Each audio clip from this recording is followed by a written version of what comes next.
anyị na Chineke na nke pụrụ ihe niile. Onye ọ bụ naanị ya na-azọpụta. Onye ọ bụ naanị ya bụ okwu ya niile bụ ihe na amen.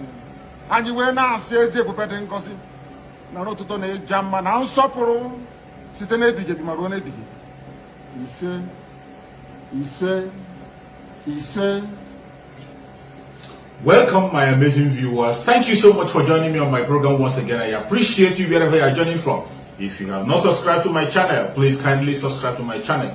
Click the notification bell so that you're notified each time I upload a video. You will be among the first to receive it.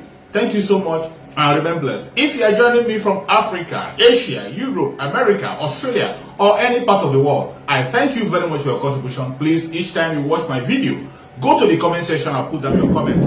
That is borrow. But it did not authorize borrowing for recurrent expenditure. It did not authorize borrowing to pay salaries and run overheads. It was very clear on what you have to borrow for. So, and it also said don't borrow more than, something, it should be on concessional terms, which has been said to be not more than 3% per annum. So the first question before you begin to look for those cheaper sources is, can you cut the leakages? Can you stop the wastes? Can you stop the frivolous expenditures? When you stop them, then it now presents a bigger picture of the quantum. Let's even fall back to the oil subsidy, although it appears a lot of discussions have been there, gone on before. Now, if you cast back your mind to 2015, oil subsidy was demanded by an NPC in a limit of 35 million liters a day. And this was after the investigations in the National Assembly and in the Executive, which had confirmed that most of the claims for subsidy were fraudulent. Some people have been jailed, some have been prosecuted based on that claim, because people were simply bringing papers, ships were not arriving and claiming subsidy. So the estimation that was like 5 to 10 million liters a day was simply job for the boys. So that was as at between 2014 to 2015. Now, as from 2015, we've suffered two recessions, massive factory closures, highest level of unemployment, 33%, as at the last quarter of 2020, when this information was available in our history. And come to ask yourself, why has the Bureau of Statistics since 2020, this is something that's supposed to do quarterly, the whole of 2021 is gone, and we are now in almost getting to third quarter of 2022, no report, simply because if they release this report, everybody will shout. It could have climbed up to 40, 50. So, factory closures, then you now begin to claim subsidy after this scenario on 65 million liters. You saw the Director of Customs yesterday say that he's not sure where this is coming from. He indirectly almost leveled the charge of fraud against authorities, that it has no empirical basis. So, if we can revert to at least 30-35 million liters a day, they told us they're doing about 18 billion naira a day. You could possibly shove off around 10 to 12 billion a day. So you save that money, and it becomes much more easier for you to run your business of governance. And you also had the stories of oil theft. And the last interview granted, not to your channel, not to your station, by the chief of naval staff for an NPC director, you could hear massive things going on an industrial scale. Let nobody deceive you to come tomorrow to your station to parade some young men with jerry can. And that the source of the problem. That's not our problem. Or the managing director of an NPC coming to say, oh, they're hiding it in churches and mosques. Those jerry cans are not our problem. We are discussing ships coming in. They are not even staying on the high sea for people to bring badges, coming into the loading point, including the one that was caught in Equatorial Guinea and turned back to Nigeria. You know, so if you reduce 400,000 liters of barrels of crude oil you are losing a day, quantify it at the current cost of over between $90 and $100 a day, you know what you will gain. So even the talk of where do you borrow, by the time you plug these leakages, you could possibly discover we may not need to go a borrowing. Or if we must go a borrowing, it must be strategic. You know the particular capital project it is being plunged into, rather than this borrowing and putting it into the bottomless pit, and after borrowing the money will disappear. You can't account for what is done. In other countries we are discussing, when you borrow, you use it to create a source of wealth, a source of income, a sort of capacity for you to get more revenue. In terms of you could borrow, to improve the conditions, the environment for doing business. So your companies become more profitable. If they become more profitable, they are expanding. They will likely employ more Nigerians, reduce the unemployment rate. Apart from reducing the unemployment rate, as they become more profitable, the amount of company tax they will pay will also increase. So you will use money you borrow to build up your capacity. The stock of, infrastructure, things you need to begin to produce in larger quantity and to earn more revenue. But in our own case, the more we borrow, the less there's a decrease in our revenue. In actual terms, forget about the naira losing value, and maybe you made 100 naira today and tomorrow you are making 150 or 200. What is the value of that 200 you are making compared to the 100 you made last year? So in actual terms, borrowing is not bad per se, but it's what are you borrowing, what are you using the money to do? And that brings me to asking this, because you just said that leakages have not been plugged, but probably we wouldn't have had any need to borrow at all. And it's worrisome really for Nigerians that these leakages are still happening in an administration where, Nigerians were promised that, all the leakages will be blocked. But let's look at the level of capital development or infrastructure development we've had in the country vis-a-vis the amount we have borrowed. Do you think it's commensurate in any way? It cannot be commensurate. We are discussing the official one, they put the $100 billion and the further 20 trillion, which will almost give you another almost half of that. That means the question is, can we pinpoint to infrastructure what about $140 billion in terms of railways, in terms of airports, in terms of schools, in terms of dual carriageway, in terms of hospitals, in terms of new power plants? Okay, so just name it. You cannot, I doubt if we can pinpoint up to $40 billion worth of hardcore infrastructure to say this is the reason we are borrowing. So most of the borrowing we've been doing, we are borrowing to pay salaries. Like since I told you that we borrowed to supplement to be able to service debt, you know that whatever we did as salaries, personnel, whatever we did as overhead, and the little capital that we are doing, all of it were based on borrowed money. And no country survives in that way.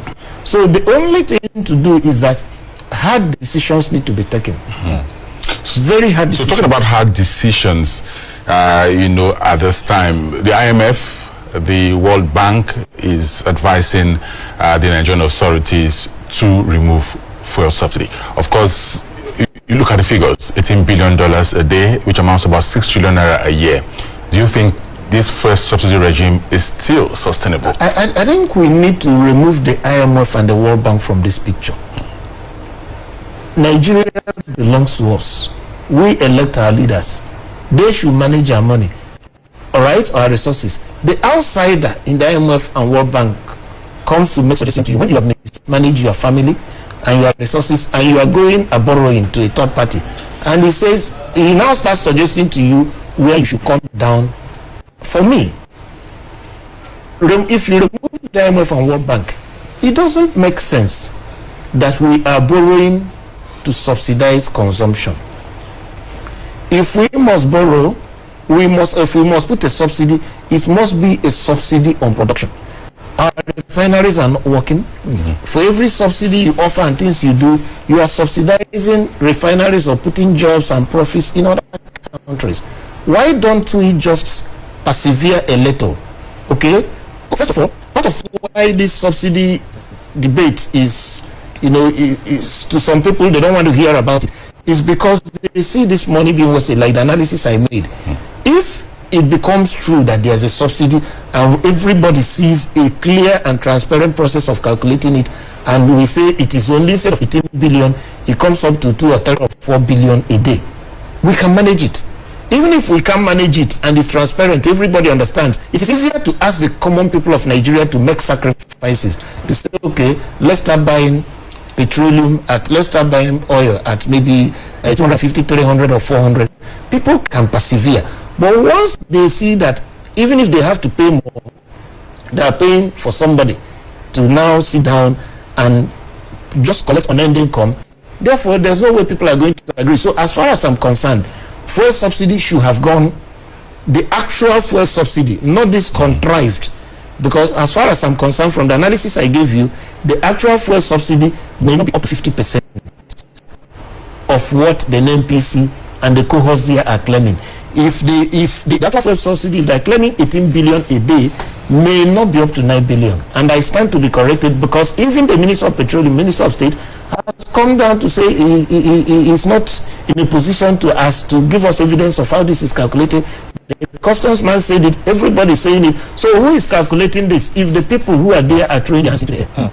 All right, Eze, let's look at where this hard decision has to be made and who should be making this hard decision for us to come out of this, and what other ways can we boost revenue? We heard the custard man who also appeared before the House Committee on Finance talking about, you know, how much custom would work hard to, you know, meet up with the targets that the government is setting for it in revenue generation. Some have also suggested maybe expanding the tax base, you know, of the country, or even increasing taxation and all that. Where do you stand on this? Well, first of all, you don't start increasing taxes at a period of high-level hardship, factory closures, high unemployment. All you need to do is, first of all, to see how you can bring into the tax net those who are supposed to be there, but they are not yet there. They are avoiding paying taxes or not paying what they should have paid.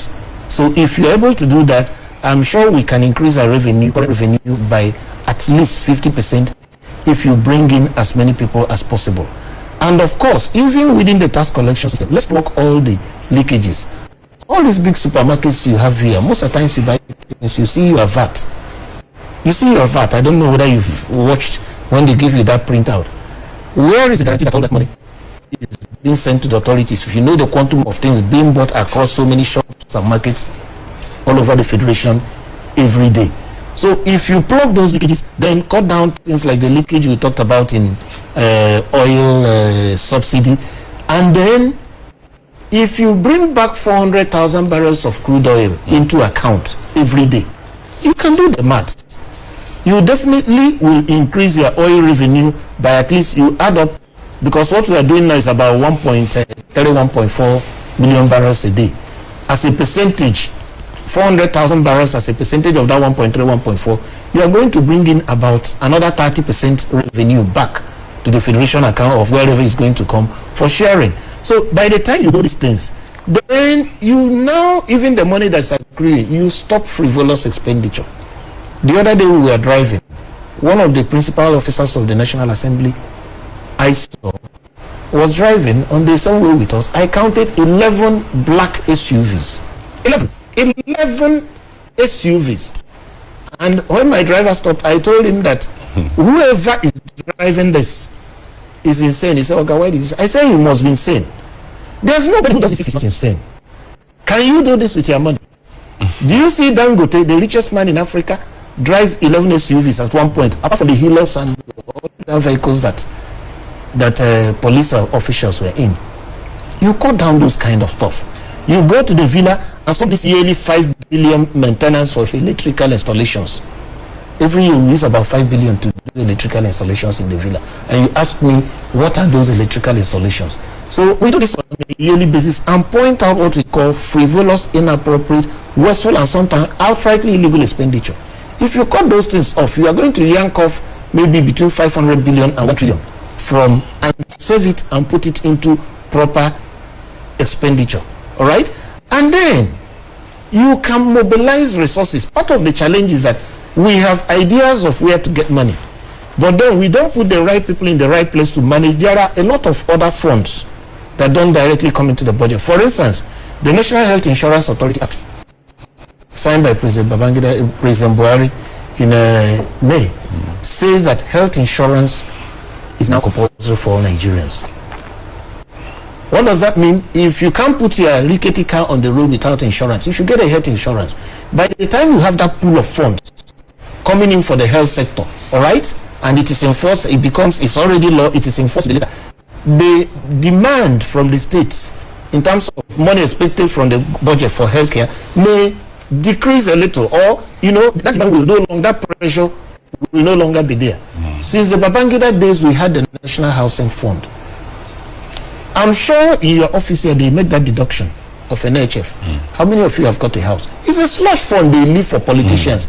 So by the time you make sectoral funds like National Housing Fund, National Health Insurance Authority and this fund work, you decrease the pressure on the public treasury because you are contributing, and you could easily get a house commensurate to your income, which you pay over 15-20 years. You're not going to be bothering yourself so much.